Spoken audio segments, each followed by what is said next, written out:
Hello ನಮಸ್ಕಾರ ಸ್ನೇಹಿತರೆ, ಏನಾಗ್ತದೆ ಫೈನಲಿ ರಾಮಾಚಾರಿಗೆ ಕಿಟ್ಟಿ ಕಾಲ್ ಮಾಡಿದ್ದು ನಿಜನ ಸುಳ್ಳ?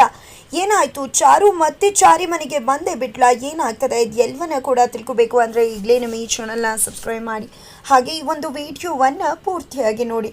ಇಲ್ಲಿ ಚಾರುಗೆ ರಾಮಾಚಾರಿನ ಹೇಗೆ ಬಿಟ್ಟಿರೋಕ್ಕಾಗ್ತಿಲ್ವೋ ಹಾಗೆ ರಾಮಾಚಾರಿ ಕೂಡ ಚಾರುನ ತುಂಬ ಅಂದರೆ ತುಂಬ ಮಿಸ್ ಮಾಡ್ಕೋತಾ ಇದ್ದಾರೆ. ಕೇವಲ ಇವರಿಬ್ಬರೇ ಮಿಸ್ ಮಾಡ್ಕೋತಿಲ್ಲ, ಇಡೀ ಮನೆ ಇವರನ್ನು ಮಿಸ್ ಮಾಡ್ಕೋತದ.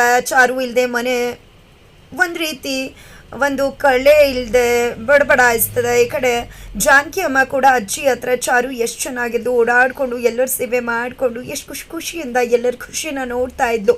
ಅವಳು ಇಲ್ಲದೆ ಈ ಮನೆ ಬಡಬಡಾಯಿಸ್ತಿದೆ ಅಂತ ಹೇಳ್ತಿದ್ದಾರೆ. ಈ ಕಡೆ ಅಜ್ಜಿ ಕೂಡ ಕೊಡ್ತಾ ಇದ್ರೆ ವೈಶಾಖ ಬಂದಿದೆ. ಹೌದು, ನಿಮಗೆ ಆ ಚಾರು ಮನೆ ಬಿಟ್ಟು ಹೋಗಿರೋದೇ ಚಿಂತೆ ಆಗಿಬಿಟ್ಟಿದೆ ಅಲ್ವಾ?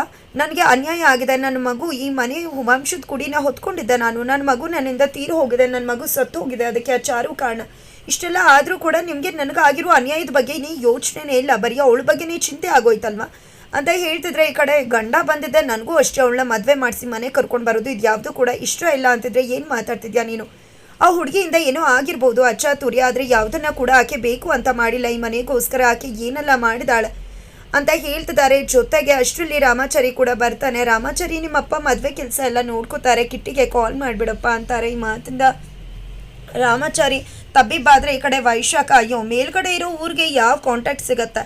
ಕಿಟ್ಟಿ ಅಂತ ಕಿಟ್ಟಿ ಬದುಕಿದ್ರೆ ತಾನೇ ಆ ಕಿಟ್ಟಿ ನೀವು ಕಾಂಟ್ಯಾಕ್ಟ್ ಮಾಡೋದು ಅಂತ ವೈಶಾಖ ನಗ್ತಾ ಇದ್ರೆ, ಜೊತೆಗೆ ಈ ಕಡೆ ಚಾರು ಈ ಮನೆಗೆ ಬರೋದ ಜಪ್ಪಯ್ಯ ಆದರೂ ಚಾರು ಈ ಮನೆಗೆ ಬರೋದಕ್ಕೆ ಸಾಧ್ಯವೇ ಇಲ್ಲ ಅಂತ ಅನ್ಕೋತಾಳೆ. ಜೊತೆಗೆ ರಾಮಾಚಾರಿ ಮಾತನ್ನು ಕೇಳಿಸ್ಕೊಂಡೆ ತುಂಬ ಅಪ್ಸೆಟ್ ಆಗ್ತಾರೆ. ಆ ಕಡೆ ಚಾರು ರಾಮಾಚಾರಿ ಕಾಲ್ ಮಾಡ್ತಿದ್ದಾಳೆ, ಬಟ್ ರಾಮಾಚಾರಿ ಪಿಕ್ ಮಾಡ್ತಿಲ್ಲ. ಬಿಕಾಸ್ ತನ್ನ ತಮ್ಮನ ಬಗ್ಗೆ ಯೋಚನೆ ಮಾಡ್ತಿದ್ದಾನೆ. ಏನು ಮಾಡಲಿ ಇಂಥ ಟೈಮಲ್ಲಿ ಮದುವೆ ಎಲ್ಲ ಬೇಕಾ? ನನ್ನ ತಮ್ಮನ ಸಾವಿನ ಬಗ್ಗೆ ಯಾರಿಗೂ ಗೊತ್ತಿಲ್ಲ, ಏನಪ್ಪ ಮಾಡಲಿ, ಯಾರು ಕಾಲ್ ಮಾಡಲಿ ಅಂತ ಯೋಚನೆ ಮಾಡ್ತಿದ್ರೆ, ಈ ಕಡೆ ಚಾರು ತುಂಬ ಮಿಸ್ ಮಾಡ್ಕೋಬೇಕಿದ್ರೆ ತಮ್ಮ ಒಂದು ಸಜೆಷನ್ ಕೊಡ್ತಾನೆ. ಅಕ್ಕ ನೀನು ಯಾಕೆ ಯೋಚನೆ ಮಾಡ್ತಿದ್ಯಾ? ಇದೇ ಊರಲ್ಲಲ್ವಾ ಬಾವನ ಮನೆ ಇರೋದು, ಸ್ಕೂಟಿ ತೊಗೊಂಡು ಹೋಗ್ಬಿಡು ಅಂದಾಗ, ಅಯ್ಯೋ ನನ್ನ ತಲೆಗೆ ಒಳಿಲೇ ಇಲ್ವಲ್ಲ ಅಂತ ಚಾರು ಕೂಡ ಬರ್ತಾಳೆ.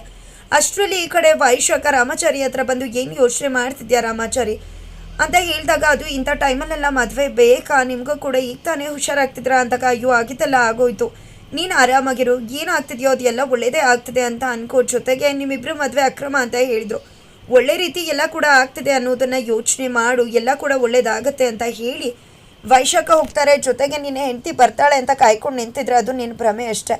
ಪಾಪ ಜಸ್ಟ್ ಹೆಂಡತಿ ನಿನ್ನಿಂದ ದೂರ ಆಗಿದ್ದಾಳೆ ಅಂತಾನೆ ಇಷ್ಟೆಲ್ಲ ಯೋಚನೆ ಮಾಡ್ತಿದ್ಯಲ್ಲ ನೀನು. ಒಂದು ಪಕ್ಷ ನೀನು ಹೆಂಡತಿ ಬರೋದೇ ಇಲ್ಲ ಅಂತ ಗೊತ್ತಾದರೆ ಏನು ಕತೆ ಆಗಬೇಡ ನಿಂದು ಅಂತ ಕೂಡ ಅಂದ್ಕೊಂಡು ನಗ್ತಾ ಇದ್ದಾಳೆ ಈ ಕಡೆ ವೈಶಾಖ. ಆದರೆ ಇದರ ಯಾವುದೇ ಅರಿವಿಲ್ಲದೆ ಇರೋ ರಾಮಾಚಾರಿ ಮತ್ತು ಚಾರು ಇಬ್ಬರು ಕೂಡ ಮಿಸ್ ಮಾಡ್ಕೊಂಡಿದ್ದೆ. ಈ ಕಡೆ ಚಾರು ಅಂತೂ ಬಂದೇ ಬಿಡ್ತಾಳೆ ಮನೆಗೆ.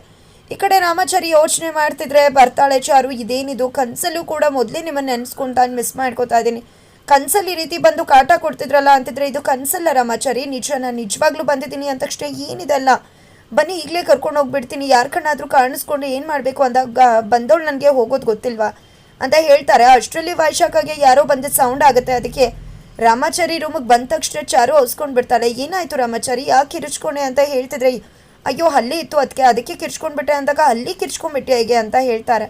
ಸರಿ ಆಯಿತು, ಬಿಗಿಯಾಗಿ ಡೋರ್ನ ಲಾಕ್ ಹಾಕೊಂಡು ಮಲ್ಕೋ ಅಂತ ಹೇಳಿ ಹೋಗ್ಬಿಡ್ತಾಳೆ ವೈಶಾಖ. ನಂತರ ನೋಡು ರಾಮಾಚಾರಿ, ಏನಾಗ್ತದೆ ನಿನಗೆ? ಮೊದಲೆಲ್ಲ ನಾನು ತೀಟ್ಲೆ ಮಾಡ್ತಿದ್ರೆ ಬೈತಿದ್ದೆ, ಕೋಪ ಮಾಡ್ಕೋತಿದ್ದೆ, ಇರಿಟೇಟ್ ಮಾಡ್ಕೋತಿದ್ದೆ, ಆದರೆ ಇವಾಗ ಏನೂ ಕೂಡ ಮಾಡ್ಕೋತಿಲ್ಲ. ಯಾಕೆ ಸೈಲೆಂಟ್ ಆಗಿದೆಯಾ? ಏನಾದರೂ ಸಮಸ್ಯೆ ಇದೆಯಾ ಹೇಳು ಅಂದಾಗ, ಇಲ್ಲ ಚಾರು ಮೇಡಮ್ಗೆ ಈ ವಿಷಯ ಹೇಳ್ಬಿಡೋಣ, ಕಿಟ್ಟಿ ವಿಷಯನ ಅಂತ ಅನ್ಕೋತಾನೆ ರಾಮಾಚಾರಿ. ಅದಕ್ಕೆ ಹೇಳ್ಬಿಡೋಣ ಅಂತ ಅಂದ್ಕೊಂಡಿದ್ದೆ. ನಾನು ಅವತ್ತು ಕಿಟ್ಟಿಗೆ ಆ ಒಂದು ರಕ್ಷಾ ಕವಚನ ಕಟ್ಟೋಕೆ ಹೋಗಿದ್ದೆ ಅಲ್ವಾ, ಆದರೆ ಅವತ್ತು ಏನಾಯಿತು ಅಂದರೆ ಅಂತ ಹೇಳೋಕೆ ಮುಂದಾಗ್ತಾನೆ. ಅಷ್ಟರಲ್ಲಿ ಒಂದು ಕಾಲ್ ಬರುತ್ತೆ.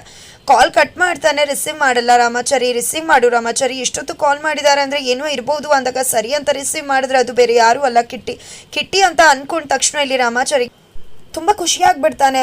ಕಿಟ್ಟಿ ನೀನು ಮಾತಾಡ್ತಿದ್ಯಾ ಅಂದ ತಕ್ಷಣ, ಹೌದು ಅಣ್ಣ ಅಂದಾಗ, ಇಷ್ಟು ದಿನ ಎಲ್ಲೋಗಿದೆ, ನಾನಿಲ್ಲೆಲ್ಲ ಏನು ಮಾಡಿದೆ ಗೊತ್ತಾ? ನಿನಗೆ ಎಲ್ಲ ರೀತಿ ಶಾಸ್ತ್ರಗಳನ್ನ ಕೂಡ ಮಾಡಿಬಿಟ್ಟೆ.